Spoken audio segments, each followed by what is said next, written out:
Hello dear fans, friends and subscribers.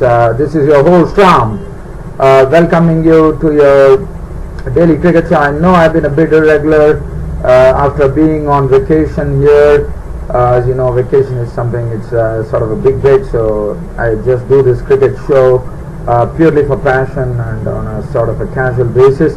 But really, very happy to connect to you as and when I get an opportunity. So, dear friends and subscribers, as far as today's cricket show goes, it's going to be two matches. One is the Ashes series where Australia are smelling victory. I mean, they are almost on the verge of it.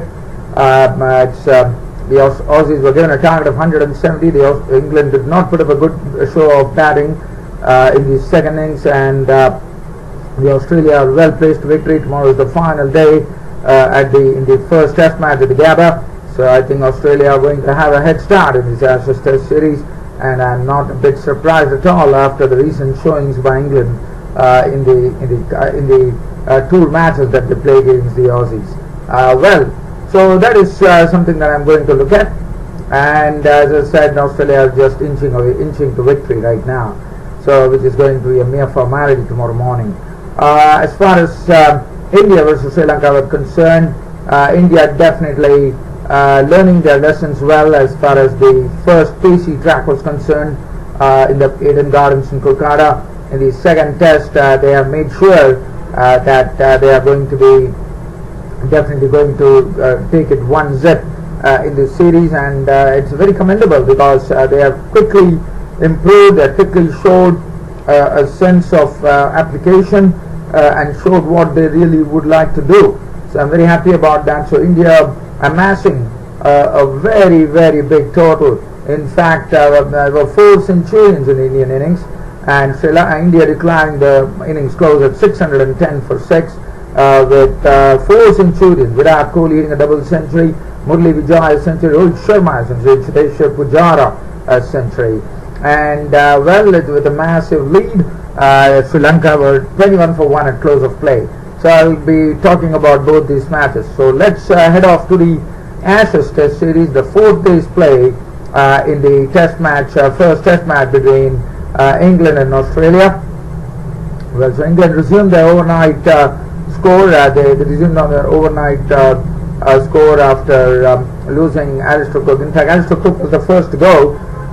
It was George Hazelwood who actually provided them the breakthrough. That's yesterday. That's a brilliant catch taken by Mitchell Starc, as you remember. Today, Stoneman and Wynn started. Wynn could not continue in the fashion that he did in the first innings.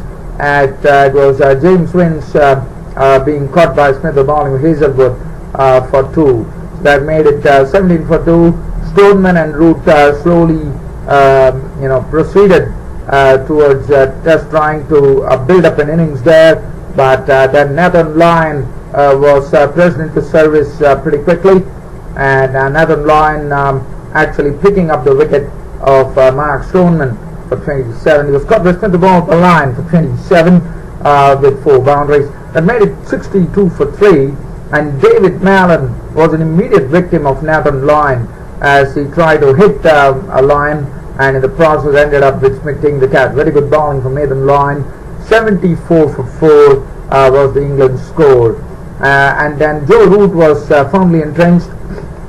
He was slowly doing his job best, and that is to occupy the wicket and slowly nurdle the runs as Moeen Ali joined in. Moeen Ali decided that the only way to play Nathan Lyon, the run-off was to really go after him. In fact, these were the things which happened yesterday. As you know, they were 4 wickets down. So today, Moeen Ali and Joe Root started the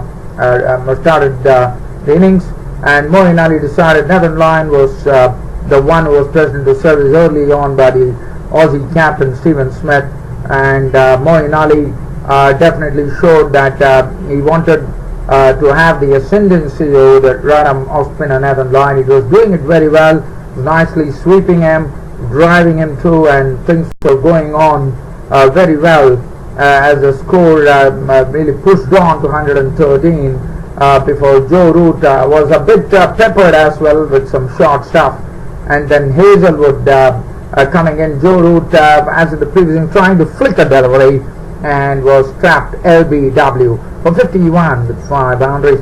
Moeen Ali was there. The case that Moeen Ali was doing a good job, and he was getting the wood over Nathan Lyon with his style of batting, and it was working for him as well. Jonathan Bairstow also was actually looking good in patches as this partnership slowly started building up, and 42 runs were added for the 6th wicket, and that was the time, a moment of controversy, one could say. Nathan Lyon, who has been, as I said, was blunted by Moeen Ali, finally found his wicket, but there was a bit of a controversy there as Moeen Ali actually stretched forward, and there was a sneaking feeling that probably Moeen Ali himself, some part of the foot was behind the crease. It was reviewed. It took a long time for the third umpire to come with the verdict. It took a long time. Moeen Ali was there, and one thought probably there was something still there, but as you know, when it comes to we know that technology is something, it happens at a very quick pace, and they have introduced the sort of the decision review system, and I think I will be going with it because definitely they have looked at it and finally made the decision. And as I said, it left a moment of controversy that Moeen Ali had to go, and Nathan Lyon was absolutely pumped up because he knew he had won a psychological battle against Moeen Ali. So Moeen Ali was gone. Stump Payne bowled Nathan Lyon for 40 with 6 boundaries, and that was a big wicket for the Aussies. 155 for 6 when Moeen Ali departed. Bairstow was still there at the centre. It was joined in by Chris Woakes. Chris Woakes at least did a better thing than what he did in the first innings by making 17 with 2 boundaries before Mitchell Starc forced him with a short stop. He produced a real fending delivery to Chris Woakes, who had a stab at it, and Smith took a good catch in the slip region, and Woakes was walking for 17 with 2 boundaries. Stuart Broad joined in. Stuart Broad was another man who was not happy with the decision at all. It was Jonathan Bairstow at the centre, slowly trying to rein himself in, but he definitely needed a bit of support from the England lower order, which was not to come. Mitchell Starc getting the wicket. Broad was not happy with the wicket as Stuart Broad, actually the ball was one which was dipping in, and it was a feeling that he had actually nicked the ball, and Broad was declared out, caught by Payne. The bowling was Starc for 2, and Jake Ball fell a victim to the bowling Cummins, and in the end it was all over for England, all out for 195, just setting the Aussies 170 runs for victory. Jonathan Bairstow was also gone. He was a victim of the bowling of Mitchell Starc, caught Hanscom for 42, and James Anderson not 195 all out was England, and thus Aussies were given a target of 170 runs for victory.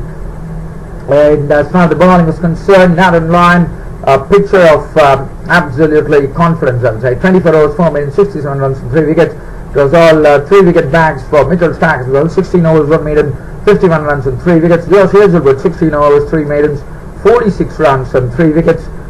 Cummins, 12.4 overs, 4 minutes, 1 for 23, 3 overs for Stephen Smith. So 170 runs was the target which was set for victory for the Aussies. And Cameron Bancroft and David Warner started off. They had absolutely no problems. They really, as far as Cameron Bancroft was concerned, it was a sort of a knock where he was biding his time at the crease and really was occupying the crease well, getting nicely behind the line. The ball was very important for a player on his test debut, and Bancroft definitely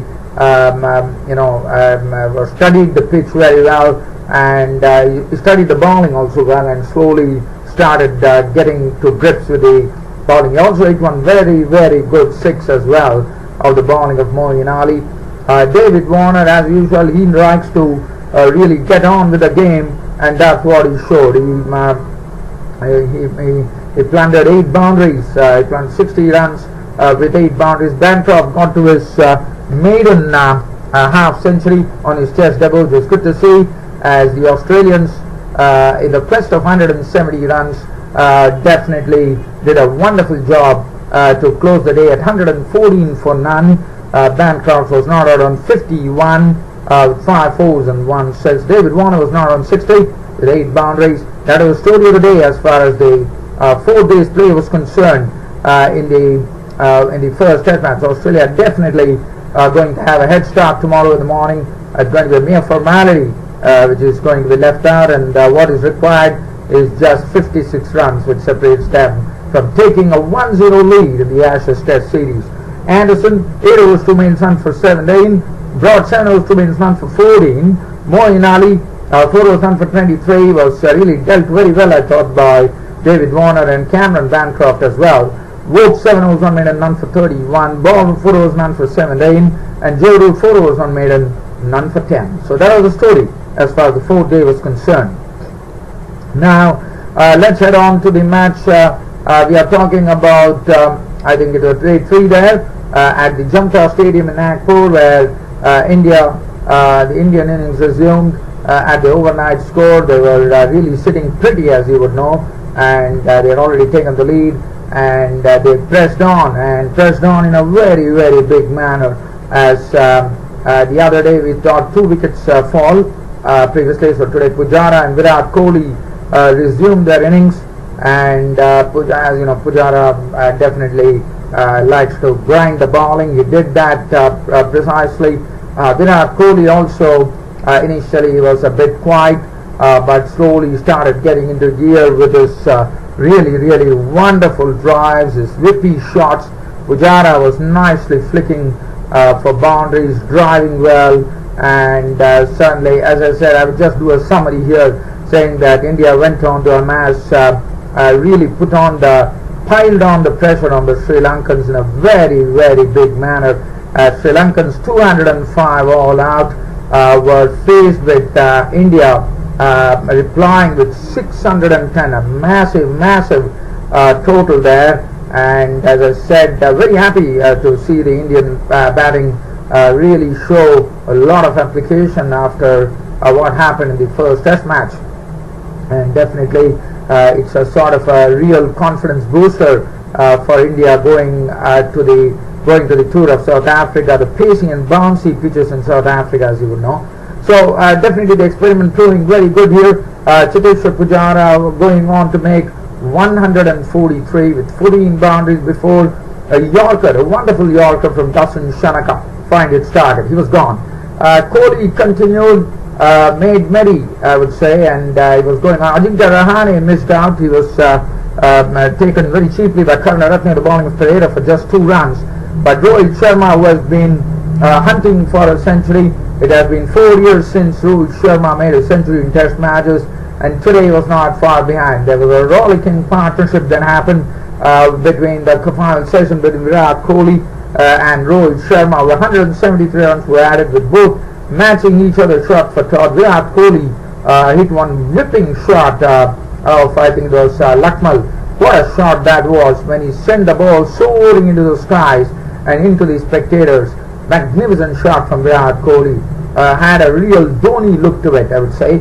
Rohit Sharma, one knows that Rohit Sharma is a sort of an elegant player, the effortless way in which he actually gathers his runs, and that's what precisely he did, as Virat Kohli and Rohit Sharma indulged in 173 runs rollicking partnership, and finally things were going on. Virat Kohli went on to get on to his double century, and what a player Virat Kohli, and also I'm told he has the maximum centuries as far as being the captain, so he has already broken the record for the maximum centuries by an Indian captain in test matches. One does not know how many more records Virat Kohli is going to break, and Virat Kohli ended up with 213 with 17 fours and 2 sixes. It was caught by Tirimani on the bowling of Pereira. Rohit Sharma continued on.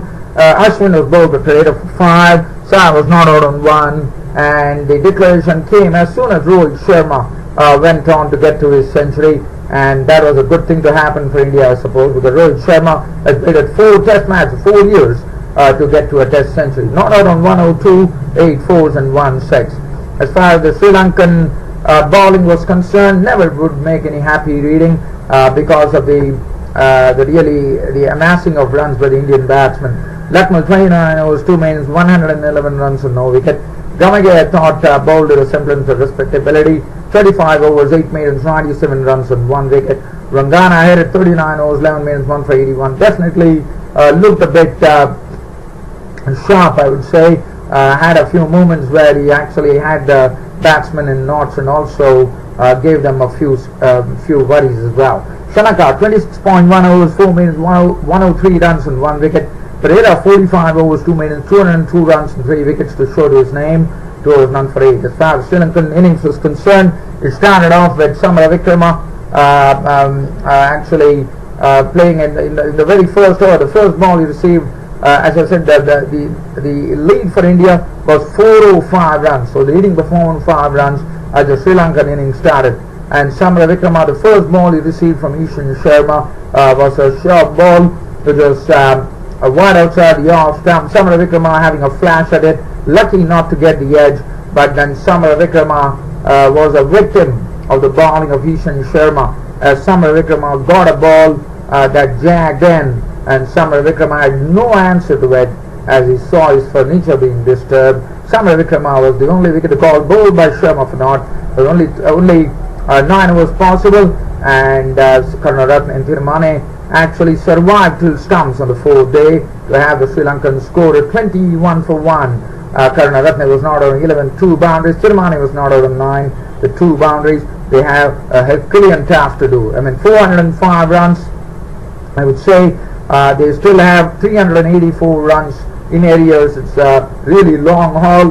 They have to survive on the 4th day tomorrow against the Indian bowlers. And I mean, one has to they really have some good batting to come. It deserves a lot of application and dedication. They still have that experienced Matthews and Chandimal still to come. They have Karunaratne and Tirumane who can really try to see to it that they really get themselves really I would say entrenched at the crease, and they still have Ditwala as well. So there's still some batting to come.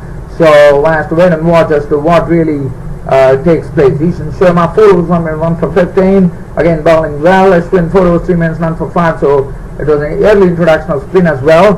1 over for it was a maiden for Jadeja.